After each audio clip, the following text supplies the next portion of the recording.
नमस्कार दोस्तों। मेरा नाम सुरभि शर्मा है। हम दो बहनें हैं। मेरा एक भाई भी है। मेरी बड़ी बहन है सुशीला। सुशीला दीदी की उम्र 24 साल है। हम दोनों बहनें तब से काफ़ी अच्छी सहेलियां हैं जब से मैंने अपनी बहन को दो नौकरों से छत वाले रूम में संयम बनाते देखा था। उस दिन मैं स्कूल से जल्दी आ गई थी। घर पर दीदी के अलावा कोई नहीं था, इसलिए वो ऊपर वाले रूम में नौकरों से संवाद बना रही थी। दीदी मुझे देखकर डर गईं और फिर मुझे चुप रखने के लिए बाद में शॉपिंग कराने लेकर गईं। इस बारे में उसने किसी को ना बताने के लिए कहा। मैंने किसी को नहीं बताया और तब से दीदी मुझसे ओपन हो गई। वो मेरे घर पर होने पर भी नौकरों से संवाद कर लेती थी। दीदी ने अपने कॉलेज के लड़कों के साथ भी संवाद किया था। यह बात 1 साल पहले की है, जब दीदी की नई शादी हुई थी। दीदी मुझसे उम्र में 5 साल बड़ी है। दीदी की उम्र 24 साल है और जीजू की 27 साल। मैं पिछली होली पर दीदी के ससुराल गई थी। दीदी और जीजू एक रूम में सोते थे, मैं दूसरे रूम में सोती थी। मुझे अकेले सोने में डर लगता था। मुझे एक रात बहुत डर लग रहा था।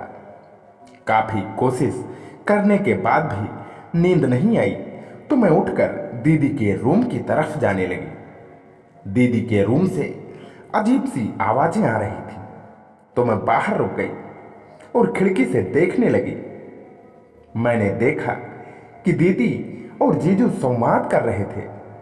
मैं ये सब देखकर अंदर नहीं गई और अपने रूम में जाकर सो गई।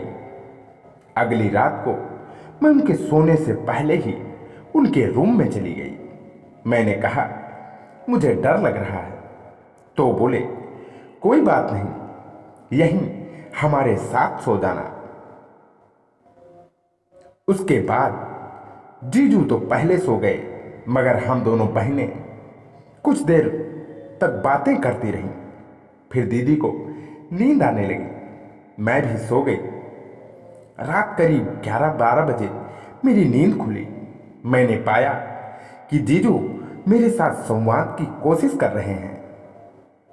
जीजू नींद में थे। उनको लगा मैं दीदी हूं।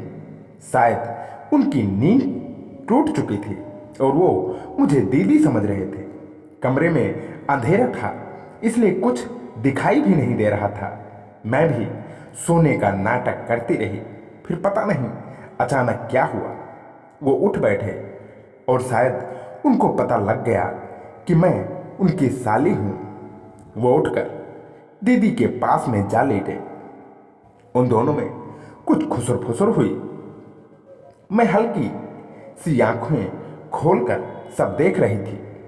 उनको लग रहा था कि मैं सो रही हूं। वैसे दीदी मेरे सामने घर के नौकरों से भी संवाद कर लेती थीं, इसलिए उनको मेरे सामने जीजू से संवाद करने में कोई हर्ज नहीं थी।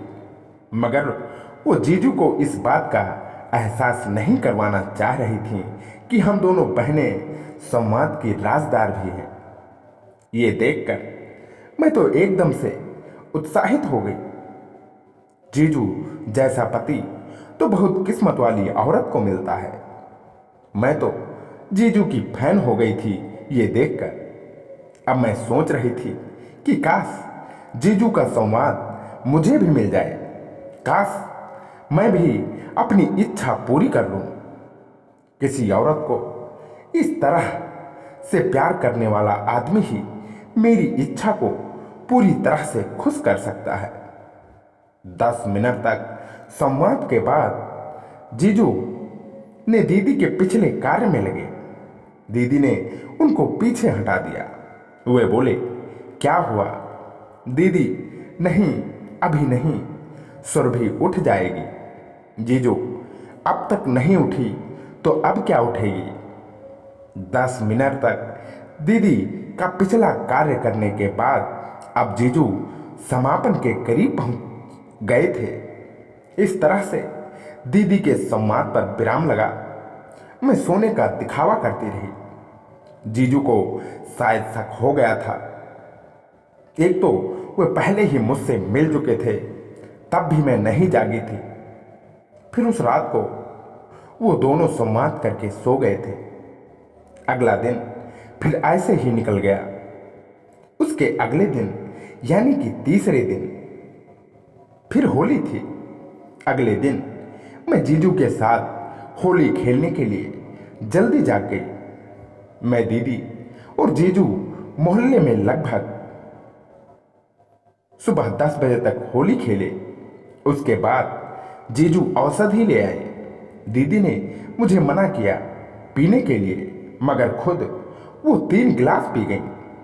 थोड़ी देर में ही दीदी झोंके में होने लगा। वो अपनी ही मस्ती में झूमने लगी। फिर जीजू मेरे पास आए और उन्होंने मुझे भी औषधि पीने के लिए दी। मैं 1 गिलास औषधि का पी लिया। पहला गिलास खत्म करते ही जीजू ने दूसरा गिलास मेरे आगे कर दिया। मैं मना करने लगी, लेकिन जीजू ने मुझे पकड़ लिया और अपने हाथों से पिलाने लगे। दूसरा गिलास उन्होंने खुद पिलाया। फिर तीसरा गिलास भी मैं जीजू के हाथों से ही पी गई। झूम के कारण अब दीदी से संभला नहीं जा रहा था। जीजू फिर उनको उनके रूम में ले गए। दीदी को रूम में सुलाकर वो वापस आ गए। मैं बाहर डांस करने में मगन थी। 5 मिनट के बाद जीजू भी आ गई और हम दोनों साथ में डांस करने लगे। फिर मुझे भी बयार और ज्यादा चढ़ने लगा। मैं अपने आप को संभाल नहीं पा रही थी और जीजू की राहों में जाकर जैसे बेसुध सी हो गई। मुझे दिख तो रहा था, लेकिन सब कुछ जैसे घूम रहा था। जीजू ने मेरी हालत देखी और मुझे उठाकर रूम में ले आए। जीजू ने मुझे बेड पर लिटा दिया और खुद भी वहीं पास में लेट गए।